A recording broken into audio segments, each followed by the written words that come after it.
Hello everyone, and welcome to our first video series about how to use Google Forms. Google Forms is a wonderful tool to create polls, to create survey, to gather data that can be used certainly with colleagues in your workplace, if you're a teacher, with your fellow colleagues, or with students. So there's so many wonderful possibilities here of using Google Forms. So in this first video, we're going to look at basically how to access Google Forms, how to name a Google form, and then in the other videos we'll get into the creation and different methods of using these for your situation. Okay, so how do we get to Google Forms? Maybe you never even knew this existed. Well, here we are in the main Google page if you're just at google.com. And if you're at google.com, make sure that you're signed in. If you're not signed in, you're going to see a sign in button right here. And this can be at any browser. I'm using Chrome, but certainly could be on Firefox or other browsers that you like to use. And once you're signed in, you can get to it from a couple different spots. The first spot I'm going to show you how to get to it is from Google Drive. So you click on Google Drive. Remember, Google Drive is a place where you can store files in the cloud, but you can also create materials. Okay. So once you're in Drive, if you go to New, and then you click, you got some apps already here, you click More, and now you have Google Forms, which is a really nice way to do that. So let me show you that again. You go More, and then you go to Google Forms, okay? So there we are right in Google Forms, which really makes it easy to kind of now look at this, to assess it, and to make a form. Now, if we click the little arrow here, we can do a blank form or from a template. So let's just look at from a blank form what it looks like. I'm going to just do a control click, open up a new tab, and now we're in a blank form, okay? Now, if I go back to there, to my Drive, and I go to New, right?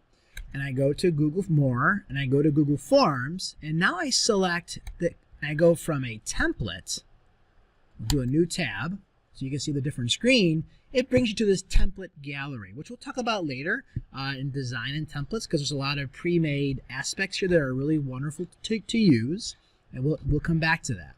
So that's the one area to access Google Forms, okay? So now, the other one is basically through the Google Forms website. How do I get to that? Now, it's a little bit cumbersome, but I would actually save it as a bookmark.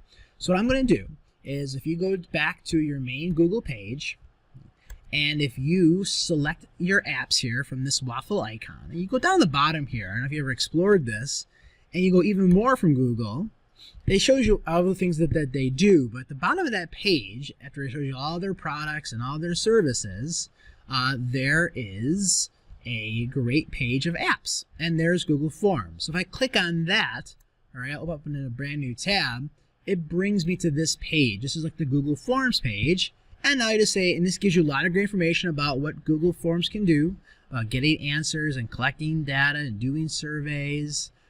You can do this on your phone as well. You can also collaborate, which we'll talk about later on. All right, but just go to Google Forms, and now it brings up the main Google Forms page. Now, what I would do is I would actually bookmark this page if you like this view better. So all you need to do is if you're on Chrome, again, it's different if you're using Firefox, but they're very similar.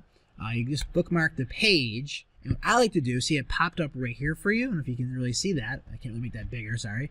Popped up right here for you. But I like to actually delete that. And now I have it as a bookmark, and I know that's the Forms symbol, the Forms icon. So that's really kind of a nice way to get into Forms. And here now you can go to create a blank form, or you can go through their template gallery. It shows you some of the recent forms that I've been working with, which is kind of nice. You have that as a nice view. And this is the main menu for docs, sheets, and slides, which are the main apps that Google uses, right? So there we go. So that's how you create, or at least how you find forms, okay? Now, what about naming? So there I am back to my untitled form, and it's very similar now to what you see with Google Docs and other Google tools, is that all you need to do is just click up here and give it a name. We'll just call it test form, and now it's also here as well. I also could have named it here, and it also would have named it there for you. And if you noticed, all changes are saved in Drive, which is one of the greatest things about using these products. You have to worry about saving them or storing them. Everything is there. Now, this is similar to the interface of docs and slides. You also have some of these symbols, which you've seen in other products if you're using Google tools. you can move it to a folder, which automatically brings up this little folder icon, folder selector, where now you can go through your different Drive folders, and you can actually go in, or you could create a new folder right through here, and I could just name it, and I could just move it right to the folder that I want to, which is really easy to do. Or I can just do star. If I press star, that's nice. It's going to be in my starred section of my Google Drive, something that maybe I'm working on right now, and I want to go back to it, and I'm afraid I'm going to lose it and not be able to find it very easily. So now if I go back to my Drive, and I'll just refresh my Drive, which is really nice because it's all integrated. It also gives you the quick access because this is one of the last things I worked on. So it's right here, and I go to starred of my Google Drive, and let me just kind of refresh that. And it should be from last modified. I'll go last modified. I think it's due by alphabetical order. That's the reason why. And there's my test form, which is nice and easy to get a hold on right away. So there's an easy way to access Google Forms and to certainly name a Google form. All right, well, that was a brief video, but hopefully at least gets you started. And we'll certainly continue our investigation of this great tool in the next video. All right, take care. Have a great day. Bye-bye.